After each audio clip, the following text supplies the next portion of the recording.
Médias vivants. Chaque mois, un ou une journaliste raconte sur scène une enquête inédite face à vous le temps d'une soirée, pour amener l'info là où elle ne va pas. Ces médecins méditerranéens à la rescousse des hôpitaux français, une enquête de Leila Berato et Colline Charbonnier. En France aujourd'hui, selon l'Ordre des médecins, 7% des soignants actifs ont obtenu leur diplôme à l'extérieur de l'Union européenne. Cela représente plus de 16 000 personnes. Cette part est en augmentation constante et ce ne sont là que ceux qui ont obtenu leur équivalence à l'issue d'un parcours de plusieurs années. Les médecins qui ont obtenu leur équivalence, comme vous pouvez le voir sur le graphique derrière nous, viennent de Tunisie, de Syrie, du Maroc et pour plus d'un tiers d'entre eux, d'Algérie. Au quotidien, certains hôpitaux indiquent faire travailler 20% de ces médecins, parfois 40%. Pour la plupart, ils sont encore en formation. Ce sont de tous ces médecins dont nous allons vous parler ce soir.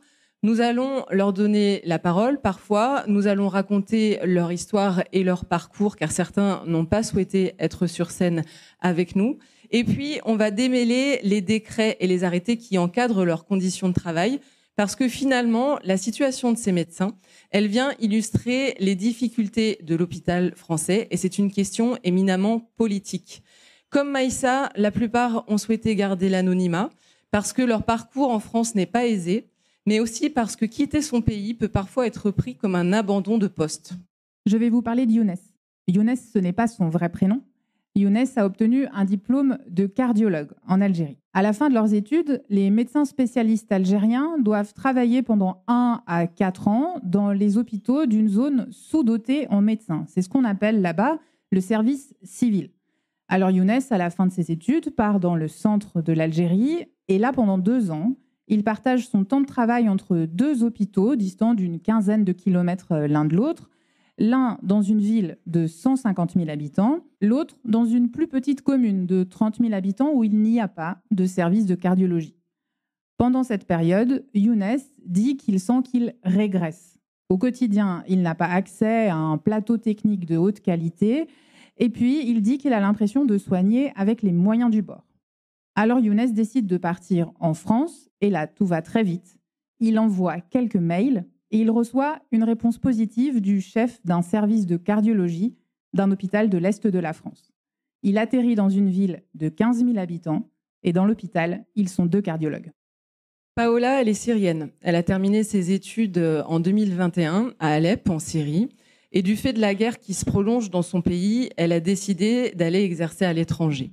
Avec sa famille, elle bénéficie d'un titre de séjour et elle vient régulièrement en France. C'est donc tout naturellement qu'elle choisit de venir s'installer à Paris. Quand elle arrive, elle enchaîne les contrats courts, des contrats de 6 mois qui ne lui permettent pas d'avoir un poste de titulaire. Elle va passer l'examen de validation des connaissances dont on vous a parlé, sauf que pour la seconde fois à la fin de l'année dernière, elle a échoué. Elle est donc dans l'attente et elle va devoir repasser l'examen en fin de cette année 2024. Petite note d'espoir, le chef de service d'un grand hôpital parisien souhaite la prendre dans son équipe. Elle était même intégrée au planning, elle devait débuter en mai. Malheureusement, la préfecture bloque la signature de son contrat. Elle doit donc attendre avant de commencer. Kaina Iresh est arrivée en Normandie en 2012. Kaina, avec son diplôme de médecin algérien, n'a pas réussi à trouver de travail. Il y avait bien des petits contrats de FFI. FFI, vous savez, c'est ce sigle qui veut dire faisant fonction d'interne, qui est un type de poste que l'on propose aux médecins étrangers, mais cela ne convenait pas à la situation de Kaina. Alors Kaina a repris des études d'infirmière et c'est avec ce diplôme-là qu'elle a été finalement embauchée dans un service de psychiatrie. Kaina Iresh n'a pas pu être avec nous ce soir, mais nous vous proposons de l'écouter tout au long de la soirée. Là, elle nous explique son arrivée dans un hôpital français. Je suis arrivée en France en 2012, mais à cette époque-là, je ne m'attendais pas à ce que le parcours soit aussi difficile que ce que j'ai rencontré par la suite. Je suis arrivée en France au niveau de la région Normandie. C'est quand même une région qui est un désert médical, mais pour autant, je n'ai pas pu trouver de poste de travail en tant que FFI. J'ai eu des propositions pour des postes de FFI, mais c'est sur un laps de temps très court de 2 mois, j'ai décidé de faire une formation d'infirmière. J'ai connu, beaucoup de discrimination lorsque j'ai fait ma formation d'infirmière, mais malgré cela, j'ai validé mes stages avec brio. J'ai pu avoir mon diplôme avec 19,75 de moyenne. J'ai travaillé en psychiatrie et j'ai pu, poursuivre mon activité jusqu'à progressivement à prendre un poste de PA1, de praticien attaché associé, quelques années plus tard, dans le même établissement. Initialement, dans mon établissement, il n'y avait pas de médecins étrangers. Je travaillais moi-même en tant qu'infirmière. Il y avait une autre collègue qui travaillait en tant que FFI sur une structure extra-hospitalière. Il n'y avait pas plus que ça. Les 2 dernières années, la pénurie médicale était telle que nous avons dû recruter des médecins étrangers. J'ai travaillé moi-même avec la direction pour orienter beaucoup de médecins étrangers dans mon établissement. Alors, si ces médecins sont au cœur de l'actualité, c'est parce que, en fait, ils viennent répondre aux urgences des hôpitaux français. Des postes non pourvus, des services d'urgence à flux tendu, des délais qui s'allongent pour rencontrer des spécialistes. Les embaucher, c'est une nécessité. Et c'est aussi parfois une manière d'éviter la fermeture des services. Cette information, elle a été publiée sur le site de France Bleu le mercredi 22 mai. Elle nous dit que à partir du lendemain, les services d'urgence vont fermer la nuit et jusqu'au lendemain matin, 8h30. Pourquoi ? Parce qu'il n'y a pas assez de médecins pour faire face à l'ouverture du service. Une infirmière des urgences qu'on a rencontrée sur place, elle nous explique qu'en fait, les équipes font face à des arrêts maladie et que parfois, en fait, c'est impossible de se faire remplacer et de prendre le relais. L'annonce pourrait passer inaperçue. Pertuis, c'est une ville moyenne de 20 000 habitants en PACA. Mais c'est aussi une ville qui est à la croisée de plusieurs départements, les Alpes de Haute-Provence, les Bouches-du-Rhône et le Vaucluse. Ce sont des territoires ruraux qui sont moins couverts par l'offre de soins. Dans le département voisin, dans les Alpes de Haute-Provence, c'est la même situation aux urgences de Manosque, qui sont régulièrement fermées la nuit. On a rencontré une habitante, Barbara, et elle nous explique qu'elle habite à 20 minutes de Manosque, elle est mère de 2 enfants, et elle va nous raconter un petit peu quelles sont les conditions d'accès quand on habite dans ce département. On l'écoute. Si on est malade, il faut avoir pas mal de choses chez soi parce que pour avoir un rendez-vous chez le médecin, c'est très compliqué. Moi, j'avais un médecin généraliste, mais qui n'était jamais disponible. Donc, en cas de gastro ou de choses comme ça, un peu du quotidien, il fallait attendre 2 semaines. Donc, de nature, je ne vais pas souvent chez le médecin, mais c'était assez compliqué pour mes enfants. Et au niveau des urgences, en cas vraiment de grosses nécessités ? Alors, si c'est la journée, on peut se rendre à l'hôpital de Manosque, qui est quand même à une demi-heure de chez nous, mais seulement la journée, puisque la nuit, les urgences sont fermées. Donc, en cas de gros pépins, il faut se déplacer à Aix-en-Provence, qui est à 1h30 de chez nous. Allons un peu plus au sud. Dans le département du Var, la situation est la même. En 2023, un touriste allemand a même été retrouvé mort dans sa voiture. Il n'a pas pu avoir accès à l'hôpital ce jour-là. Les urgences ne prenaient en charge que les soins vitaux. Des services d'urgence qui ferment par manque de soignants, cela fait réagir. Mais il y a une autre pandémie silencieuse, celle-là que le Covid a aggravée et que le manque de soignants, là encore, accélère, c'est celle de la santé mentale. Dans les services de psychiatrie, comme dans celui dans lequel travaille Kaina, qui vous parlait tout à l'heure, il manque des lits, il manque des soignants pour prendre en charge les patients en détresse. Et tout cela dans un relatif silence médiatique. Les professionnels parlent d'un désastre sanitaire. Les associations de familles de patients qui aimeraient bien avoir accès aux soins parlent de parcours du combattant. L'urgence est là, il faut recruter. Alors, l'une des solutions de recrutement, c'est de faire appel à ces médecins étrangers, vous l'aurez compris. Comment ils sont recrutés ?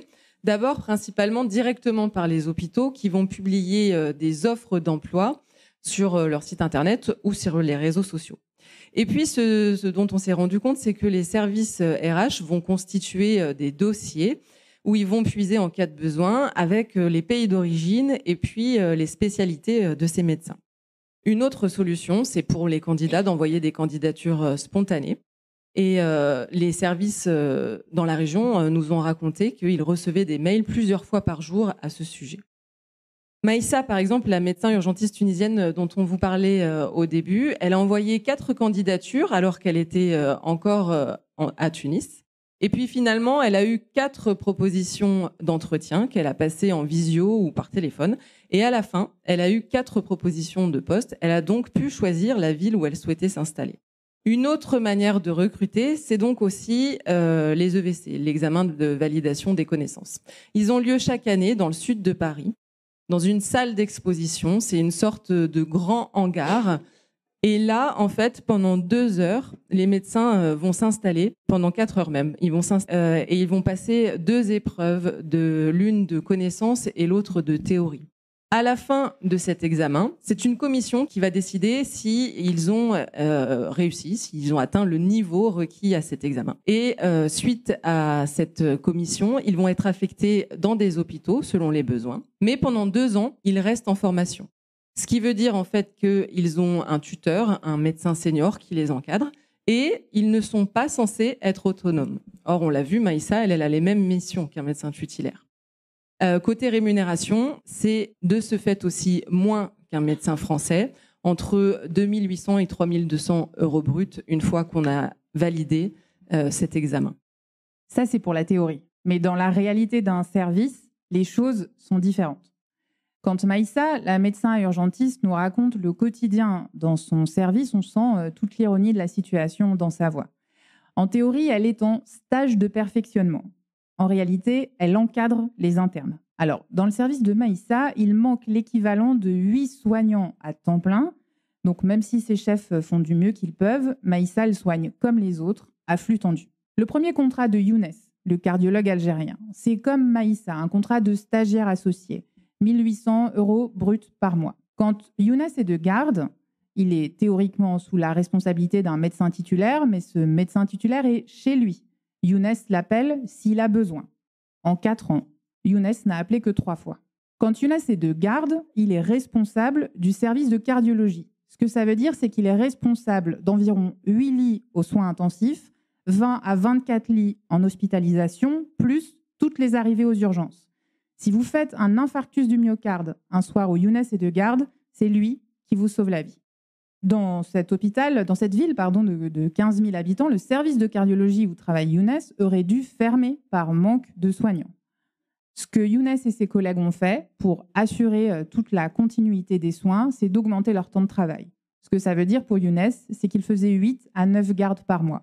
Alors la loi dit qu'un médecin étranger en formation ne devrait pas travailler plus que 48 heures par semaine en moyenne. Quand on a parlé de cette loi à la médecin titulaire d'un service qui emploie un PADU, elle nous a répondu avec des émojis morts de rire. Si les chefs de service tentent de respecter la loi qui dit qu'il faut travailler 10 demi-journées dans la semaine, les besoins dans les hôpitaux sont tels qu'il faut boucher les trous dans le planning en permanence. Alors 48 heures de travail, tous les soignants les dépassent largement. Younes, lui, a finalement réussi les EVC, les examens dont nous vous parlions tout à l'heure. Il a été affecté dans un hôpital du sud de la France, dans une ville de 50 000 habitants. Aujourd'hui, il reçoit environ 35 patients par semaine en consultation. Et si vous voulez prendre un rendez-vous avec lui, il va falloir attendre avril 2025.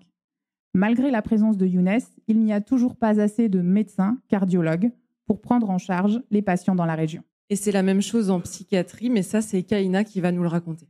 Je travaille en psychiatrie donc depuis 2016 dans le même établissement. J'ai vu la dégradation du système de santé français, une hémorragie de médecins, notamment en psychiatrie.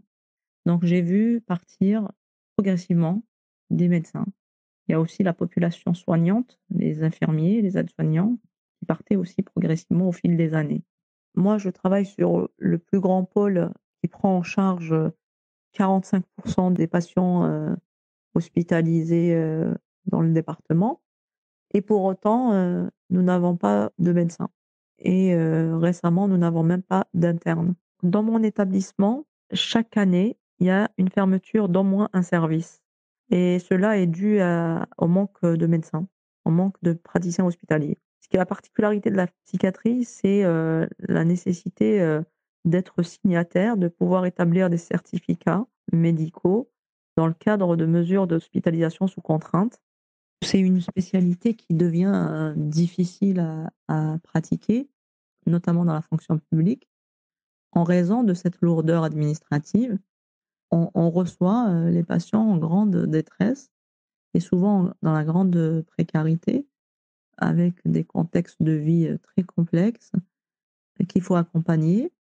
Et souvent, beaucoup de médecins ne veulent pas prendre le poids de cet exercice-là. Ces dernières années, j'ai vu les psychiatres, certains psychiatres diplômés qui arrivent en tant que contractuels, demander d'emblée un exercice en CMP, loin de l'intra-hospitalier. Donc en CMP, où c'est des consultations un peu de type libéral, où il y a moins de contraintes administratives, moins de certificats et moins de gestion de crise, d'urgence et tout ce qui est en lien avec l'organisation des soins, du service, qui est difficile à gérer notamment. Alors, au cours de cette enquête, on s'est demandé pourquoi il y avait tant de difficultés à recruter. Et ce dont on s'est rendu compte finalement, c'est que la difficulté, elle vient aussi dans le problème de recrutement des médecins français eux-mêmes. Par exemple, s'il manque 8 soignants dans le service de Maïssa, c'est que les médecins titulaires qui sortent d'études de médecine chaque année ne souhaitent pas y aller. Ils préfèrent des grands CHU, voire même aller à l'étranger. Pourquoi ? Parce que, en fait, dans cet hôpital, il n'y a pas forcément toutes les spécialités. Par exemple, si vous faites un AVC dans la région et que vous devez être pris en charge, le meilleur moyen de vous en sortir, c'est une thrombectomie. Une thrombectomie, c'est un médecin qui va venir poser un cathéter dans l'artère qui est bouchée pour enlever le caillot de sang. Le problème, c'est que dans l'hôpital de Maïssa, cette spécialité, elle n'existe pas. En tout cas, il n'y a pas de médecin qui la pratique. Ce qui veut dire qu'on va devoir vous transporter en ambulance à Nice. Mais la nuit, dans l'hôpital, il n'y a pas d'ambulance pour faire les transferts. Donc, l'équipe de Maïssa va vous prendre en charge, mais avec une autre méthode qui va vous demander un peu plus de temps pour vous en remettre et qui va faire porter aussi plus de responsabilité sur l'équipe de Maïssa. Et c'est ce poids-là, en fait, que les médecins ne veulent plus prendre en charge et c'est ce qui explique les difficultés de recruter dans ces établissements. Par ailleurs, les chefs de service, ils nous ont expliqué qu'il y avait un peu une évolution aussi de ce que les médecins attendent quand ils commencent à travailler. Ils vont demander un peu plus de temps pour leur vie personnelle, pour leurs loisirs. Et donc, pour recevoir le même nombre de patients, finalement, il faut plus recruter. Enfin, une des explications, c'est la crise du Covid, qui a accéléré en fait la crise de l'hôpital public. Les médecins vont avoir tendance à se tourner plus vers le privé, et donc il est plus difficile de recruter des agents et des médecins dans l'hôpital. Ce que nous montrent en fait les chiffres de ces examens de vérification des connaissances, c'est que au fil des années, il y a de plus en plus de spécialités qui sont représentées. Avant, on voyait surtout des pédiatres, des psychiatres ou des urgentistes. Ces derniers temps, en fait, c'est toutes les spécialités qui vont être à cet examen. Et on voit d'ailleurs que depuis 2020, on voit que les chiffres, ils augmentent un peu d'un coup, tout comme les chiffres des médecins français, mais en tout cas, ils vont avoir tendance à augmenter plus rapidement même que les nombres de médecins français qui sortent d'études chaque année. Et ça, pour Kaina, qui est aussi la représentante d'un syndicat qui s'appelle SOS PADU, c'est un problème parce qu'elle, elle pense pas que augmenter le nombre de WC va permettre de répondre à toutes les questions. On l'écoute à ce sujet. Le système de santé français, qui fait travailler des médecins étrangers depuis des années, doit trouver le moyen de régulariser ces médecins-là. La problématique des EVC, c'est que c'est un concours ouvert à l'échelle internationale. Donc, beaucoup de gens s'inscrivent depuis l'étranger, ce qui est plutôt bien, sauf que les EVC nécessitent un temps de travail, un temps de mémorisation. Ceci n'est pas adapté à nos médecins en exercice en France. Ce qu'il faut savoir que les médecins étrangers en France doivent répondre à une demande importante de continuité des soins, d'exercice. Les médecins étrangers sont beaucoup sollicités pour les gardes. Donc, ce sont souvent des médecins qui font 60-70 heures de travail par semaine. C'est qu'avec 60-70 heures de travail par semaine, il est quasiment impossible de préparer un concours aussi sélectif sur le plan théorique. C'est pour cela que nous, depuis des années, nous demandions à ce qu'il y ait une épreuve de vérification des connaissances adaptée à nos médecins en exercice en France, un peu du type du concours de PH avec un examen écrit ou oral, mais qui se baserait sur des connaissances pratiques. L'organisation des EVC, du moins l'après-EVC, est catastrophique à chaque fois. Donc en 2023, nous avons eu beaucoup de médecins qui nous ont écrit pour nous dire que les services dans lesquels ils ont été affectés ne sont pas validants, ou pour nous dire que le service dans lequel ils étaient affectés était fermé depuis quelque temps, ou nous dire, par exemple, que le professeur du service dans lequel ils sont affectés refuse de les prendre. Donc nous avons ainsi plusieurs dizaines de PADU qui n'ont pas de poste. Nous, notre interrogation chez SOS PADU, c'est comment trouver 4000 postes validants. Il y a une demande partout, une demande de médecins partout. Sauf que la particularité du parcours probatoire, du parcours de consolidation des compétences des médecins étrangers, c'est qu'il faut que ça soit sur un service validant. Donc, il faut que le médecin travaille avec un praticien hospitalier. Malgré le fait que nous avons besoin d'eux, ce que nous avons découvert pendant cette enquête, c'est que le statut des médecins étrangers est précaire et que le processus pour en sortir est opaque. Vous nous avez entendu parler du statut de stagiaire associé et de sa précarité. Si ce statut de stagiaire associé est si précaire, c'est parce qu'en fait, au départ, il s'agit d'un système de coopération universitaire. Mais les besoins dans les hôpitaux sont tels qu'aujourd'hui, il est devenu un système de recrutement. Et pour en sortir de ce système, il faut réussir les examens des EVC. Tant que vous ne les avez pas réussis, vous restez dans la précarité. Rappelez-vous, c'est l'État qui va fixer le nombre de postes ouverts aux médecins étrangers chaque année, un peu comme le numerus clausus pour les médecins français. S'il y a 20 postes d'ouverts, que vous êtes un excellent médecin, mais que 20 personnes ont eu une meilleure note que vous à l'examen, vous échouez. Parfois, il y a 20 postes d'ouverts, mais le jury décide de n'en donner que 10. Vous arrivez 12e et vous échouez. C'est ce qui s'est passé pour Paula, la médecin syrienne dont nous vous parlions au début. En fait, ces examens maintiennent tous ceux qui échouent dans la précarité. Alors en 2019, les autorités françaises qui commencent à avoir conscience du problème annoncent qu'elles veulent réformer et régulariser. L'objectif, c'est d'abord de faciliter l'intégration de ces médecins étrangers dans les hôpitaux français, tout en maintenant une procédure d'évaluation, mais c'est aussi de légaliser la situation de ceux qui ont échoué aux examens et qui, de fait, se retrouvent en dehors de tout cadre légal, malgré le fait qu'ils travaillent tous les jours dans les hôpitaux. Et puis, le Covid arrive et les soignants étrangers sont en première ligne face à la pandémie. Alors, ce qu'il est décidé en 2021, c'est de régulariser tous les soignants étrangers qui ont travaillé pendant la pandémie. La loi décide la constitution d'une commission qui s'appelle la commission Stock. Elle doit régulariser 5000 médecins, mais il y a 15% de rejet de dossiers. Mais les médecins, dont les dossiers ont été rejetés, continuent de travailler parce que les besoins sont énormes. Kaina, la psychiatre de Normandie que vous entendiez tout à l'heure, fait partie de ces médecins qui ont été régularisés par la commission Stock. On l'écoute. Nous avons milité avec mon syndicat SOS PADU depuis 2018 pour qu'il y ait la mise en place de la loi Stock qui a été retardée à plusieurs reprises. Elle devait être appliquée en 2019. À cause du Covid, elle a été décalée en 2020. Donc, j'ai envoyé mon dossier en novembre 2020 et il a mis 2 ans pour être traité. Durant les commissions d'autorisation d'exercice, on est entendu par plusieurs professeurs de médecine et c'est assimilable à un concours de PH où vous avez des questions parfois théoriques, des questions cliniques. Donc, c'est une évaluation orale du candidat. Une fois la commission faite, j'ai attendu de novembre à mars. Donc, imaginez-vous plusieurs mois pour avoir ma notification, donc la décision finale qui me demandait de faire, donc les membres de la commission me demandaient de faire 2 ans. 2 ans de parcours probatoire avec un DU de 3 ans. L'attente dans le cadre de la loi Stock était stressante. Une fois que la commission est passée, il y a aussi le stress, les mois de stress dans lesquels on attend la décision finale. Sur le plan professionnel, avant la loi Stock ou après la loi Stock, en tant que médecin, je suis valorisée au travail, il n'y a pas photo.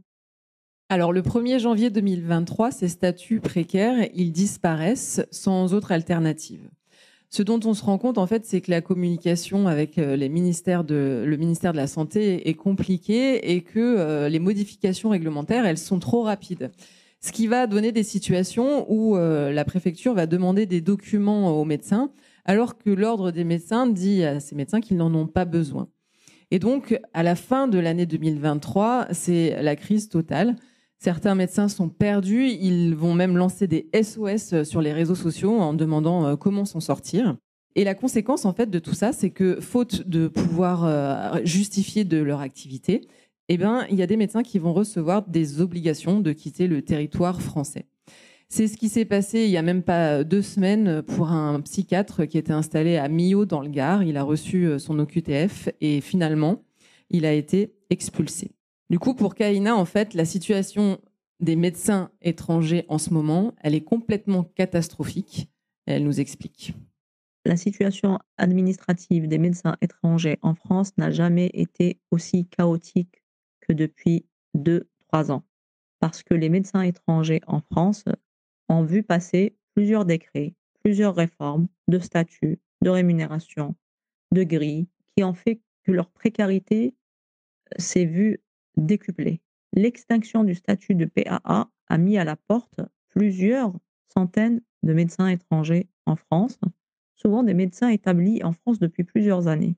J'ai eu l'exemple d'une personne qui m'a contactée qui travaillait pendant 15 ans, une hématologue, un médecin algérien hématologue, qui a travaillé pendant 15 ans en tant que PAA. Elle a passé les EVC à plusieurs reprises, elle ne les a pas eues, mais elle continuait à travailler parce que son établissement l'a maintenue. Et en décembre 2022, extinction du statut de PAA à échéance du 1er janvier 2023, et ces gens-là ont été mis à la porte. Sauf que ces gens-là, qui ont fait leur vie ici, qui ont leurs enfants ici, et qui n'ont su faire que la médecine en France, n'ont pas pu faire autre chose. Leur pays, c'est la France aussi. Il y a une grosse problématique de communication entre le ministère de l'Intérieur et le ministère de la Santé. Les demandes de titres de séjour des médecins étrangers, y compris les lauréats EVC, se sont vues refusées au niveau des préfectures, sur différents arguments. Donc les médecins étrangers se retrouvaient souvent sans titre de séjour. Certains ont même reçu des OQTF et d'autres ont des récépissés, renouvelés à chaque fois en récépissé, de récépissé en récépissé. Ils arrivent en France, ils viennent avec un enfant ou 2, ou même le conjoint, et toute la famille est dans la même situation administrative, à savoir sans titre de séjour ou avec un récépissé. Cette situation administrative précaire engendre du stress constant, quotidien, du mal-être, un sentiment d'illégitimité, de se dire qu'est-ce que je fais ici, qui contraste avec le fait que les services et les établissements témoignent leurs besoins de ces badus. C'est-à-dire qu'au niveau de leurs services, on leur dit qu'ils sont importants, qu'ils ont toute leur place, sauf qu'au niveau administratif, rien ne suit. Quand vous n'avez pas un titre de séjour, la couverture maladie ne suit pas. C'est-à-dire que vous n'avez pas de sécurité sociale. Donc, beaucoup de démarches se trouvent bloquées du fait que vous n'avez pas un titre de séjour. Et quand les PADU arrivent à avoir un titre de séjour, souvent, c'est soit un titre de séjour pour 6 mois ou 1 an, mais c'est vraiment très court à chaque fois.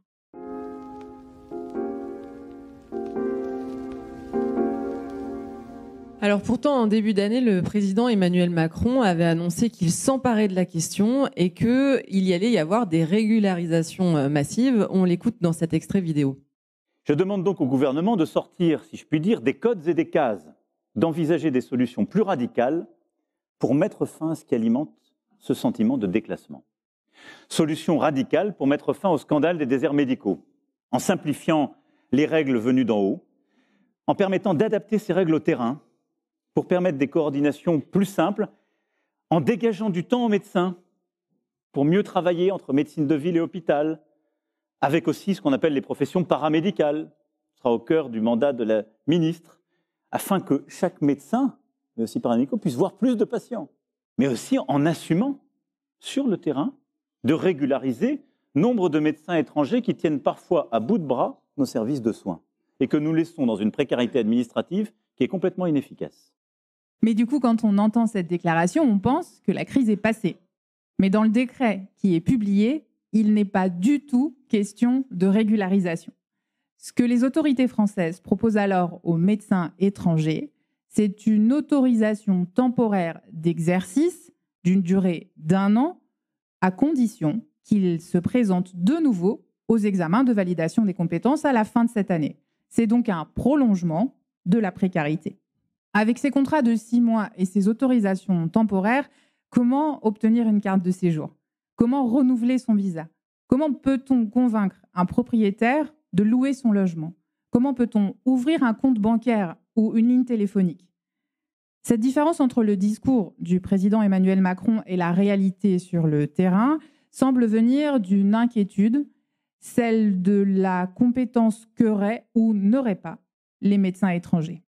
Au mois de mai, lors d'une réunion entre les syndicats qui commencent à s'agacer du manque de solutions proposées depuis la déclaration du président et les représentants du ministère de la Santé, la représentante du ministère de la Santé estime qu'il faut quand même bien poser la question de l'évaluation des compétences.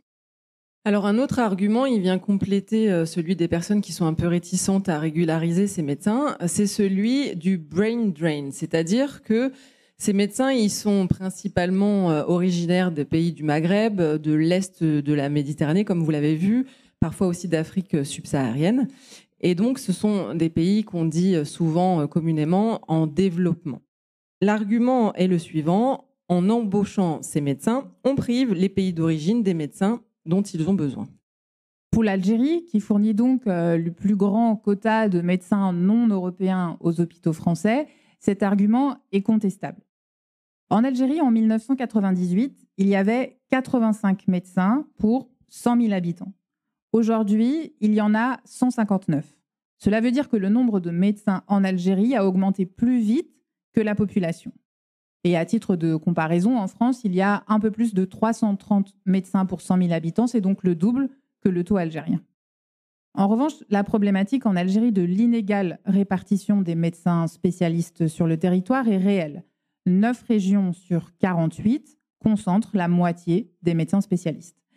Mais la réalité de la difficulté d'accès des Algériens aux soins ne permet pourtant pas de parler de pillage des ressources médicales par les hôpitaux français. Selon l'Ordre des médecins français, donc, dans les années 2010, il y a eu chaque année entre 200 et 280 médecins qui avaient un diplôme algérien qui se sont inscrits à l'Ordre. Pendant la même période, sur 10 ans, les autorités algériennes ont enregistré de leur côté plus de 5300 nouveaux médecins. C'est donc le double. Dans le pays voisin, en Tunisie, dans la promotion de Maïssa, c'est plus de la moitié des étudiants qui ont choisi d'aller finalement exercer à l'étranger. Mais ils l'ont fait pour des raisons variées. On peut choisir de quitter son pays, comme Younes par exemple, parce qu'on a l'impression que l'état du système de santé de son pays n'est pas suffisant. On peut choisir de partir pour des raisons de contexte économique, social ou politique, ou encore pour des raisons familiales ou personnelles. Finalement, ça reste un choix individuel, comme les choix que font les médecins français qui partent chaque année s'installer au Canada, en Belgique ou en Suisse. Dans un monde qui considère que la migration, c'est un phénomène global et normal pour toute personne, on ne se poserait pas la question. Sauf qu'on voit bien que les lois immigration dans notre pays, elles sont un peu différentes. Et notamment, dans la dernière loi immigration qui a été votée, il y a eu la création d'une nouvelle carte de séjour, une carte dite talent qui s'adresse aux professions les plus qualifiées, dont les médecins. Cette carte-là, elle donne un titre de séjour pour 4 ans. Elle n'est pas encore mise en place, mais ce que ça veut dire, c'est que finalement, on est d'accord d'accueillir ces médecins, on en a besoin, mais qu'on n'est pas tout à fait prêt à les garder de manière régulière. C'est donc une carte de séjour temporaire. Alors, pour en parler avec nous, on accueille la sociologue Francesca Sirna. Francesca, si vous voulez nous rejoindre sur scène. Bonsoir. Bonsoir Francesca Sirna. Alors, vous êtes sociologue et vous êtes chercheuse au CNRS. Vous êtes aussi membre du centre Norbert Elias à Marseille. Dans le cadre de vos recherches, vous avez rencontré de nombreux médecins, qu'ils soient européens ou non européens. Qu'est-ce qu'ils vous ont dit des raisons qui font qu'ils se sont installés en France et qu'ils sont venus travailler ici? Alors déjà, merci pour cette soirée et pour m'avoir invitée. C'est un sujet très technique, donc merci pour continuer à écouter. Les raisons des départs ont déjà été en partie évoquées, c'est-à-dire que ces professionnels qui sont hautement qualifiés recherchent les plateaux techniques, recherchent à apprendre des nouvelles techniques, à se former, à rester en contact avec les nouvelles technologies, la dernière manière d'opérer, Donc, ce sont vraiment des gens qui sont animés par leur profession. Et c'est souvent ce qui revient le plus souvent dans la décision de partir, mais aussi les conditions d'exercice dans les pays. Je travaille sur les médecins et les soignants à diplôme européen et non européen. Et pour les deux, la crise de 2008 et puis Covid ont déclenché des situations professionnelles très précaires. Donc, ils essayent de sortir de cette précarité en allant travailler dans un pays où la santé, l'hôpital tient encore, on ne sait pas pour combien de temps, debout, mais voilà, c'est mieux que dans les pays d'origine. On évoquait tout à l'heure les arguments de ceux qui disent qu'il ne faudrait pas trop embaucher de médecins non européens au risque d'aggraver les crises médicales dans les pays d'origine. Est-ce que vous pensez que ces arguments sont solides ? Non, mais il y a déjà 10 ans, l'OMS, l'Organisation mondiale de la santé, avait tiré la sonnette d'alarme en disant qu'il faut arrêter d'embaucher des médecins qui viennent des pays en voie de développement. Donc, c'est le brain drain, la fuite de cerveau. Mais en réalité, vous l'avez montré, ce n'est pas vraiment ce qui se passe dans les pays d'origine. Et puis, si on permettait à ces gens de circuler plutôt que de les arrêter, et ça, les études migratoires l'ont montré depuis le 19e siècle, c'est qu'on ne les lit pas assez, je me dis, on ne les écoute pas assez. Si on laisse les gens circuler, les gens ne s'installent pas, les gens voyagent. Et la plupart des médecins que j'ai rencontrés, dans un premier temps, ils gardent leur poste dans le pays d'origine, ils viennent en France, ils repartent dans leur pays d'origine travailler. Et donc, si on permettait aux gens de circuler, il n'y aurait pas de souci au niveau du brain drain. Et il n'y en a pas, en fait. Ce n'est pas une vraie raison, à mon sens. Et puis, ce que vous dites aussi, c'est que souvent, ce n'est pas qu'une question de crise du système de santé, il y a aussi le contexte local dans les pays. Oui, tout à fait. Donc, ces médecins, par exemple, algériens, mais aussi tunisiens, qui sont obligés de faire un service civil dans des hôpitaux dans le désert, ils le font parce que c'est leur contrat à la fin des études universitaires. Mais après, ils ont envie d'aller dans des villes où ils peuvent exercer vraiment. Ils disent souvent, c'est le terme qu'ils utilisent, on fait de la bobologie dans ces hôpitaux dans le désert. Ils n'ont pas envie, ils n'ont pas fait des études, des spécialisations pour se retrouver à faire de la bobologie. Donc, ils ont envie de soigner, d'apprendre des techniques. Et les pays d'origine, par exemple, j'ai aussi travaillé sur les pays au sud de l'Europe, l'Espagne, le Portugal, l'Italie, la Grèce. Avec la crise économique mondiale de 2008, tous les systèmes sanitaires ont viré et puis rendu les carrières hospitalières précaires. Donc, ces gens travaillent 6 mois et puis ils n'ont pas de stabilité. On est en train de faire la même chose avec ces médecins à diplôme en Union européenne, mais c'est ce qui se passe déjà dans les pays d'origine en Europe. Et puis finalement, ce dont on se rend compte, c'est que cette envie d'aller au-delà de la bobologie, comme vous dites, elle est aussi valable pour des médecins français qui décident d'aller ailleurs et d'aller dans d'autres pays aussi pour exercer leur médecine. Oui, il y a une circulation en fait des professionnels de santé. Et donc les Français se déplacent et les étrangers arrivent et donc c'est toute une circulation effectivement. Pour aller sur leurs conditions de travail ici en France, est-ce que vous pensez qu'on peut dire qu'il y a une volonté de les maintenir dans une certaine précarité ? Et comment on peut l'expliquer si c'est le cas ?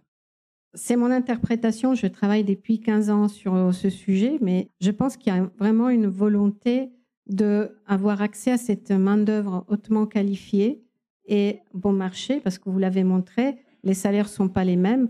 Ça permet aux hôpitaux de garder des budgets réduits, d'avoir des médecins qui sont compétents.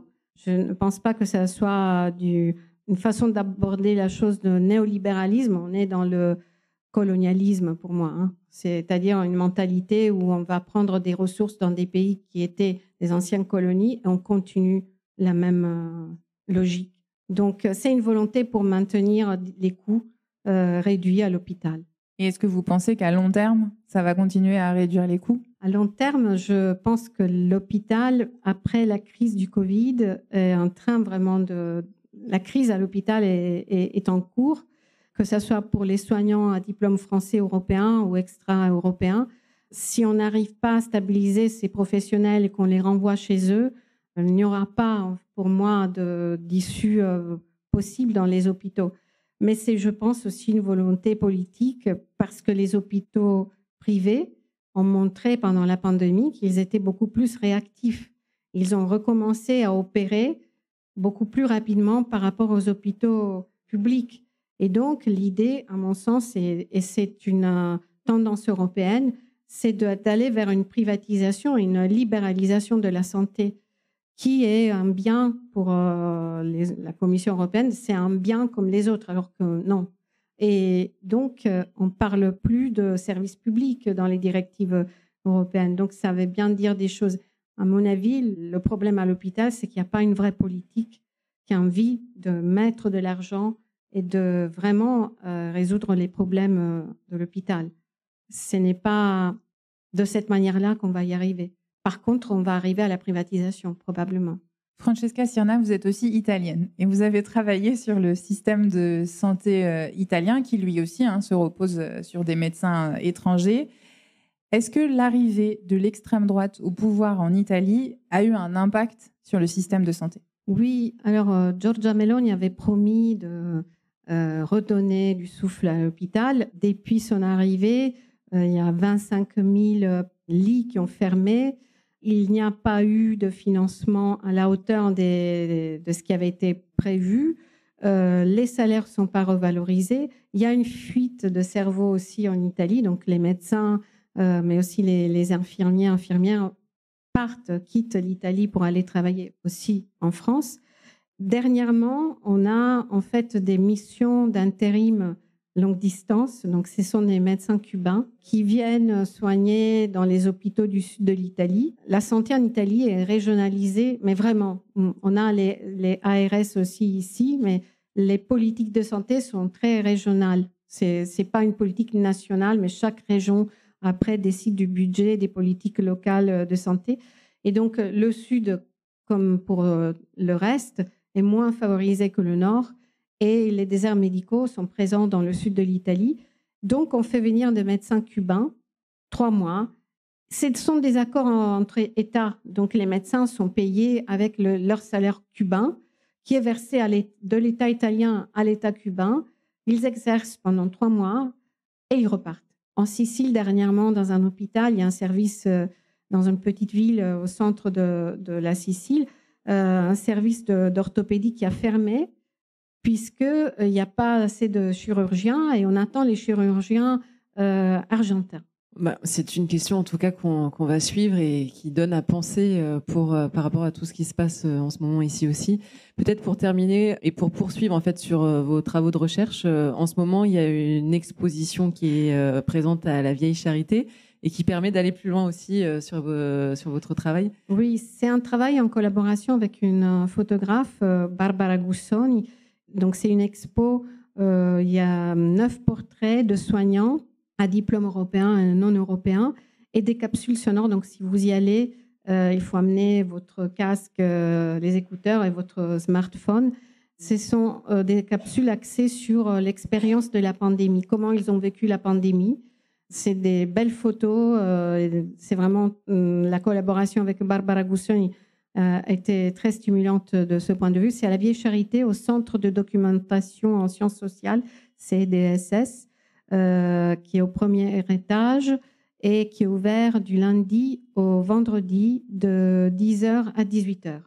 Peut-être pour compléter, parce que ça fait aussi écho à des situations qu'on a rencontrées, vous nous avez dit que pour cette exposition, il y a certaines personnes qui souhaitaient rester anonymes. C'est aussi beaucoup de témoignages, nous, qu'on a récoltés de personnes qui ne veulent pas qu'on donne leur identité. Ça pose quand même la question de qu'est-ce qu'on risque si on parle, j'ai l'impression.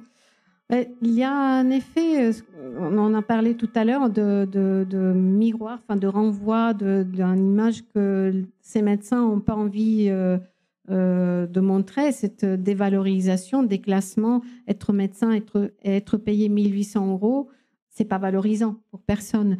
Et souvent, les collègues dans les services ne le savent même pas. Donc, s'exposer de cette manière-là, mettre un visage, un nom et dire voilà, je suis dans la précarité, je gagne 1 800 €, je fais des gardes à répétition pour pouvoir augmenter mon salaire parce que sinon je ne m'en sors pas, ce n'est pas un discours qu'un médecin a envie de tenir devant tout le monde. Donc ça se comprend en même temps. Oui, c'est difficile.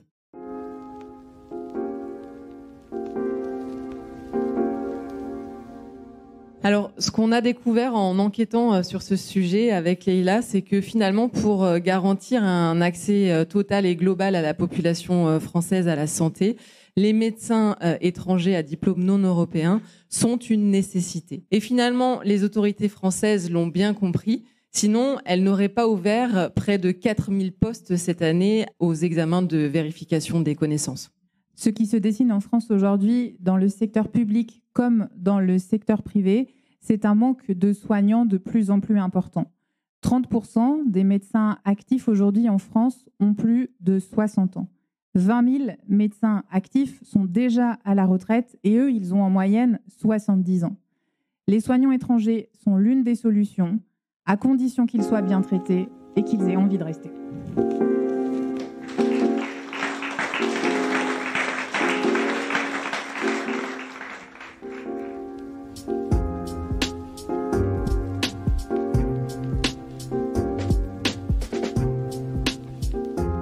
C'était « Ces médecins méditerranéens à la rescousse des hôpitaux français », une enquête de Leïla Berato et Colline Charbonnier. Chaque mois, un ou une journaliste raconte sur scène une enquête inédite face à vous. Le mois prochain, nous reviendrons sur les Jeux Olympiques sous haute surveillance. Ce podcast vous a plu ? N'hésitez pas à parler de notre projet autour de vous et à nous attribuer des étoiles. Et n'oubliez pas, l'actualité se raconte aussi dans notre newsletter. L'inscription est gratuite depuis notre site mediavivant.fr. Ce projet ne grandira pas sans vous, alors merci et à bientôt.